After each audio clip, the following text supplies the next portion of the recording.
নিখাদ বিস্ময়ে আমি প্রায় ছেলেটিকে জিজ্ঞেস করতাম, তোমাকেও কেউ ভালো না বেশে পারে? সে হাসত।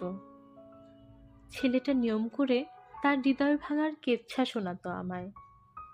কি সুনিপুণ হাতে জনৈক ভদ্র মহিলা তার প্রেমিক হৃদয়টিকে ভেঙে চুরমার করে দিয়েছিল, ইত্যাদি। আমি তার সব কথাই ভারী মনোযোগ দিয়ে শুনতাম। খুব ভালোবাসতাম তো, তাই বোধ হয়। তার পুরনো দুঃখ, নতুন ব্যর্থতা, সমসাময়িক দোটানা এবং হঠাৎ হঠাৎ মাথা চারা দিয়ে ওঠা পাগলামি, প্রতিটা কথাই আমায় বাধ্য করত নতুন করে তার প্রেমে পড়তে। তবুও সে ঘুরিয়ে ফিরিয়ে আমায় একটি নারীর কথা বলতো।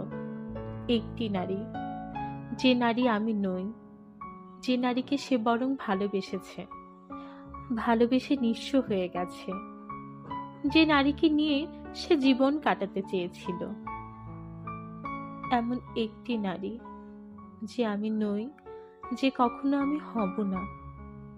আমি সব শুনতাম, কখনো অন্যমনস্ক হয়ে, কখনো বা খুব বিরক্ত হয়ে, কখনো বা ভীষণ কান্না চেপে রেখে।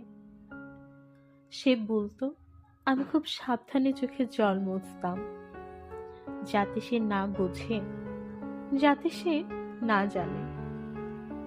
আর ভাবতাম, এমন পুরুষকে যে নারী ভালোবাসতে পারেনি, সে কি এই ধুলো ভরা মর্তের কেউ নাকি দেবী? তাকে আমি পাইনি, নতুন করে তা বলার অপেক্ষা বোধ করি রাখে না। তাকে আমি পাইনি তেমন করেই, যেমন করে সে পায়নি সেই নারীটিকে। ইদানিং একটি চমৎকার পুরুষকে আমি তার গল্প খুব শোনাচ্ছি। কি করে সে আমায় ভালোবাসেনি, কি করে আমি তাকে ভালোবেসে নিঃস্ব হয়ে গেছি, কি করে তাকে একবার ছুঁয়ে দেখার আশায় আমি তপস্যা করে গেছি রাতের পর রাত। কি করে? কি আশ্চর্য! আজকাল সেই চমৎকার পুরুষটিও নিখাদ বিস্ময়ে আমায় শুধোয়, তোমাকেও কেউ ভালো না বেশে পারে?